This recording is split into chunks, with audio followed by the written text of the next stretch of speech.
How to use promo money on Prizepicks. Hi everybody, welcome back to our channel. I am back with a new video, and in this video I'm gonna let you guys know the ways to use promo money on Prizepicks. To use promo money on Prizepicks, you have to follow these simple steps. So what you have to do is, first thing first, you want to go ahead and log into your account. When you're logged into your account, that's going to take you to the home page.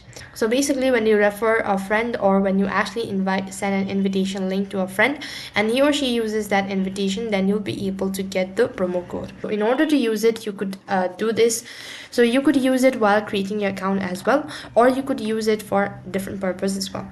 So when you go to the top right hand side corner of your screen and press that option or the dollar shape icon, and here you should be able to type in the code that you've actually got. So this way you should be able to use promo money on Prizepicks. That is all for this video. I hope the video was helpful. Make sure to like, share and subscribe to our channel. Thank you for watching. See you in the next video.